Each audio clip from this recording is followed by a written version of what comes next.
बचपन से पढ़ाया जाता है, honesty is the best policy. मगर क्या कहेंगे जब इसी ऑनेस्टी की वजह से किसी की जान चली जाए और गरीब माँ बाप का इकलौता सहारा भी छिन जाए। दोस्तों, आज हम जिस घटना की पूरी कहानी आपको बताने जा रहे हैं वो बांग्लादेश की है। 2023 में घटी इस घटना ने पूरे बांग्लादेश में सनसनी मचा दी थी और लोगों में जबरदस्त गुस्सा देखा गया था। इतने भारी गुस्से की वजह थी विक्टिम के साथ हैवानों द्वारा की गई हैवानियत। दुनिया इसे शिबली सादिक हृदय केस के नाम से जानती है। तो आखिर इस शिबली सादिक हृदय केस की पूरी कहानी क्या है, इस कहानी का ईमानदारी से क्या लेना देना था और आगे इस केस में क्या कुछ हुआ, चलिए जानते हैं सब कुछ सिलसिलेवार तरीके से इस वीडियो में। इस केस के एक आरोपी के साथ जो कुछ भी वहां की आम जनता ने किया था वो जानकर आप भी हैरान रह जाएंगे, तो वीडियो में आखिर तक जरूर बने रहें। कहानी में आगे बढ़ने से पहले जल्दी से क्राइम की कहानी चैनल को सब्सक्राइब कर बेल आइकन जरूर दबा लीजिए। दोस्तों, जैसा कि हमने शुरू में बताया, ये कहानी बांग्लादेश की है। इस कहानी का मुख्य किरदार है 20 साल का एक बंगाली लड़का शिबली सादिक हृदय। शिबली का जन्म बांग्लादेश के चट्टोग्राम नाम की जगह पर हुआ था। इसका संबंध एक बेहद ही गरीब परिवार से था। माता पिता बड़ी मुश्किल से 2 वक्त की रोटी जुटा पाते थे। पेशे से शिबली के पिता एक ट्रक ड्राइवर थे। भले ही शिबली एक गरीब परिवार से संबंध रखता था, मगर पढ़ाई लिखाई में ये तेज था। अपनी पढ़ाई जारी रखते हुए शिबली कॉलेज में एडमिशन ले लेता है। शिबली को अच्छे से पता था कि उसके परिवार की हैसियत उतनी नहीं है कि कॉलेज की फीस वो समय पर दे पाए, इसलिए परिवार पर बोझ ना बनते हुए शिबली पास के ही एक चिकन फार्म पर बतौर मैनेजर काम करने लगता है। इस चिकन फार्म पर शिबली के अलावा 6-7 लोग और काम करते थे। उन सभी में शिबली की उम्र सबसे कम थी। चूंकि शिबली पढ़ा लिखा था, इसलिए फार्म की पूरी जिम्मेदारी फार्म के मालिक द्वारा शिबली को ही दे दी जाती है।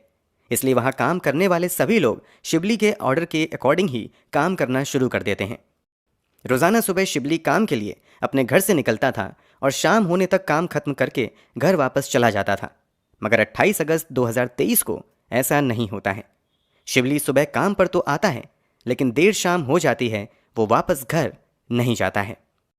देर होने पर शिबली के परिवार वालों को शिबली की चिंता होने लगती है, इसलिए वो शिबली को फोन करने का प्रयास करते हैं, मगर मोबाइल स्विच ऑफ आता है। फिर ये लोग शिबली के कुछ जानने वालों को फोन करके उसके बारे में जानकारी हासिल करते हैं, मगर कहीं से कोई भी जानकारी नहीं मिलती है। अब परिवार वाले शिबली का इंतजार कर ही रहे थे कि रात में अचानक शिबली की मां नाहिद अख्तर के मोबाइल पर शिबली का फोन आता है। बहुत ही घबराई हुई आवाज में रोते हुए शिबली अपनी मां से कहता है कि कुछ लोगों ने मुझे किडनैप कर लिया है। ये लोग जितना पैसा मांग रहे हैं उन्हें दे दो और मुझे बचा लो। शिबली की मां आगे कुछ कह पाती उससे पहले ही फोन कट हो जाता है। उसके बाद ये लोग शिबली से कांटेक्ट करने की कोशिश करते रहते हैं, मगर कांटेक्ट नहीं हो पाता है। फिर कुछ घंटे बाद एक बार फिर से अनजान नंबर से फोन आता है। इस बार फोन करने वाला व्यक्ति कहता है कि अगर तुम अपने बेटे को जिंदा वापस चाहती हो तो 15 लाख बांग्लादेशी टके का इंतजाम कर लो। शिबली के परिवार के लिए 15 लाख एक बहुत बड़ी रकम थी। फिर भी ये लोग कोशिश करते हैं, मगर काफी कोशिश के बाद भी शिबली के पिता बड़ी मुश्किल से 2 लाख का ही प्रबंध कर पाते हैं।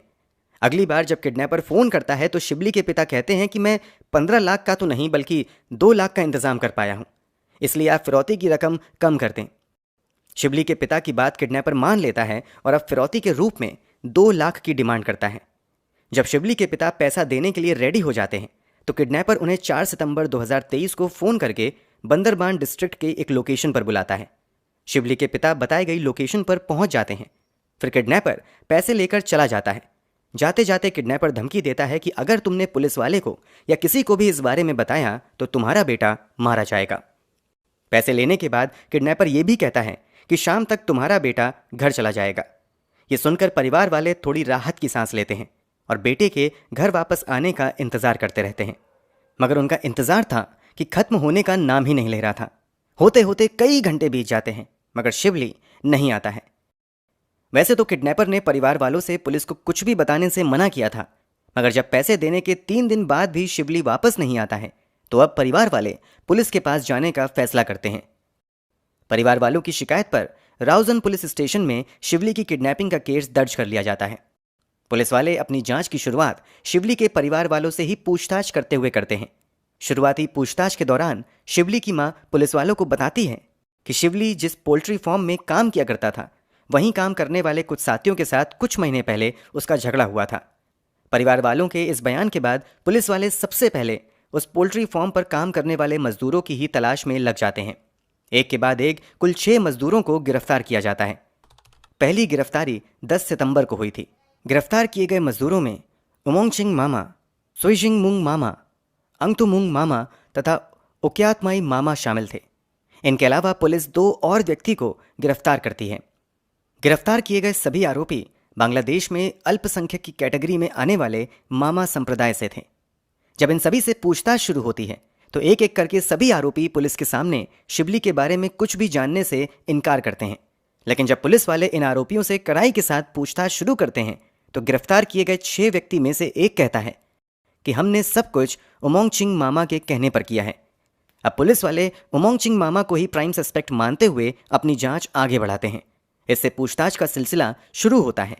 पूछताछ में पहले तो ये बाकी अपराधियों की तरह ही शिबली को मारने से इनकार करता है, मगर पुलिस की थोड़ी सी सख्ती के बाद उमोंगचिंग मामा एक एक राज से पर्दा हटाना शुरू करता है। उमोंगचिंग द्वारा किए गए खुलासे को सुनकर हर किसी के रोंगटे खड़े हो जाते हैं। उमोंगचिंग मामा शिबली को किडनैप करने तथा फिरौती के रूप में 2 लाख बांग्लादेशी रुपए लेने की बात भी एक्सेप्ट कर लेता है। अब पुलिस वाले पूछते हैं कि जब तुमने किडनैपिंग के बाद फिरौती की रकम भी ले ली तो आखिर शिबली घर क्यों नहीं गया।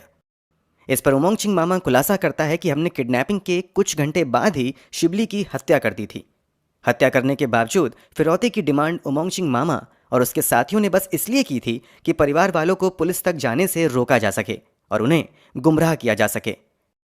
उमोंगचिंग मामा बताता है कि किडनैपिंग के बाद शिबली के परिवार वालों से जो 2 लाख मिले थे उसमें से 1.5 लाख वो खुद रख लेता है। बचे 50,000 को 5 साथियों में बराबर बराबर बांट देता है। जब किडनैपर हत्या की बात कबूल कर लेता है तो पुलिस वाले अब उनसे शिबली की लाश के बारे में पूछते हैं। इस पर किडनैपर बताता है कि उन लोगों ने शिबली को किडनैप करने के बाद आबादी से दूर कदलपुर नाम के इलाके में ले जाकर ऊंची पहाड़ी पर ले जाकर मारा था।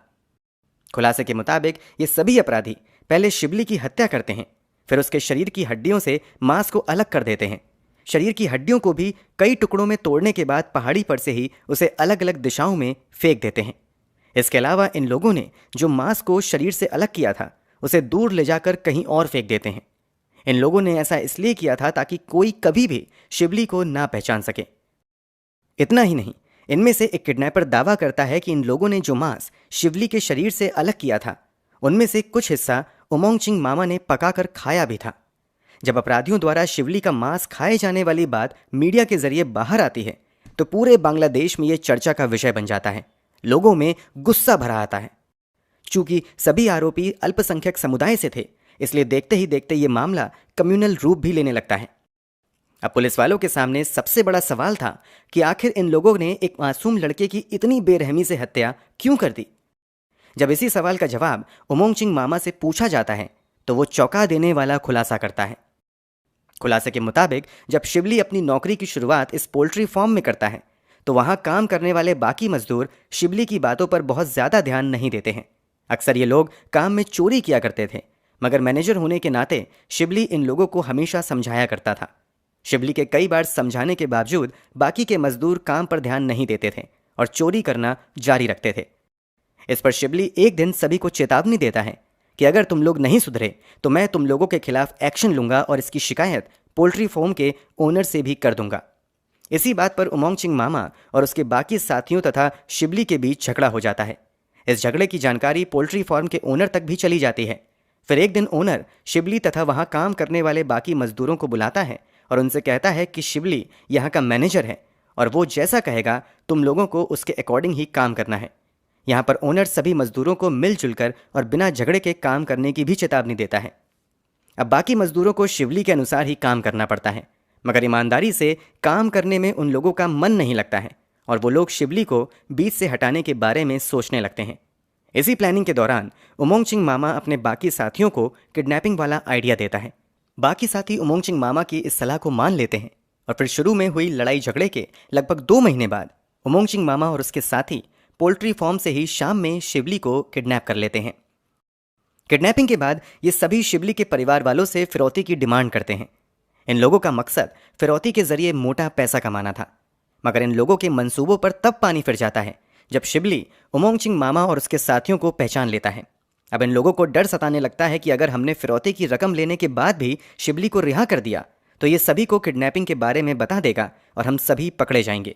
इसलिए उमोंगचिंग मामा अब अपने साथियों से शिबली को जान से मारने के लिए कहता है। फिर वहां मौजूद 2 अन्य व्यक्ति शिबली को जोर से पकड़ते हैं और उमोंगचिंग मामा शिबली का गला दबाता है और तब तक दबाए रखता है जब तक कि शिबली की सांस थम नहीं जाती है। हत्या करने के बाद सबूत मिटाने के लिए पहले ये सभी शिबली के शरीर से मांस को अलग करते हैं और फिर हड्डियों को पहाड़ी पर ले जाकर अलग अलग दिशाओं में फेंक देते हैं, जबकि मांस को दूसरी जगह पर ले जाकर फेंकते हैं। इतना सब कुछ करने के बावजूद ये शिबली के परिवार वालों को फिरौती के लिए बार बार फोन करते हैं ताकि परिवार वालों को गुमराह किया जा सके और उन्हें पुलिस तक जाने से रोका जा सके। मगर इन लोगों का ये प्लान काम नहीं करता है और आखिरकार शिबली के माता पिता पुलिस की शरण में चले जाते हैं और ये सभी पकड़ में आ जाते हैं।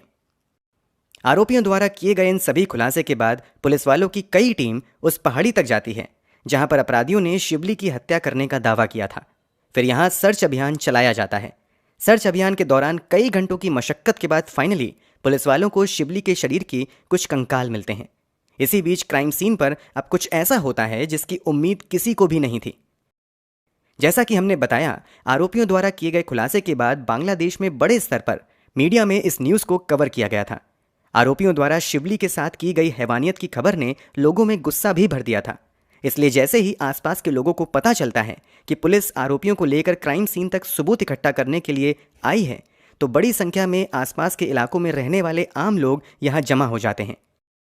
जब पुलिस वाले शिबली का कंकाल बरामद कर लेते हैं और वहां से उमोंगचिंग मामा समेत बाकी आरोपियों को लेकर जाने लगते हैं, तभी वहां पर मौजूद सैकड़ों की भीड़ अचानक से पुलिस की गाड़ी पर धावा बोल देती है और पुलिस की पकड़ से इस पूरे मामले के मुख्य आरोपी उमोंगचिंग मामा को अपने कब्जे में ले लेती है। पुलिस उमोंगचिंग मामा को बचाने का पूरा प्रयास करती है, मगर सैकड़ों की भीड़ इतनी तेजी से उमोंगचिंग मामा पर टूट पड़ती है कि देखते ही देखते बस कुछ मिनट के अंदर उमोंगचिंग मामा वहीं पर भीड़ द्वारा किए गए अचानक हमले की वजह से दम तोड़ देता है। मुख्य आरोपी की मौत भीड़ के हमले में हो जाती है, जबकि पुलिस वाले किसी तरह बाकी आरोपियों को वहां से लेकर निकलने में कामयाब हो जाते हैं। बाकी जिंदा बचे आरोपियों के खिलाफ जांच आगे बढ़ती है और फिर मिले सबूत के आधार पर उन लोगों पर किडनैपिंग और हत्या की धाराओं के तहत मामला दर्ज करते हुए मामले की सुनवाई शुरू होती है। पुलिस के इन्वेस्टिगेशन में पूरे मामले में मर चुका उमोंगचिंग मामा ही मुख्य साजिशकर्ता साबित होता है। पुलिस वालों को कई ऐसे एविडेंस भी मिलते हैं जिससे पता चलता है कि शिबली हत्या में सबसे अहम रोल उमोंगचिंग मामा का ही था।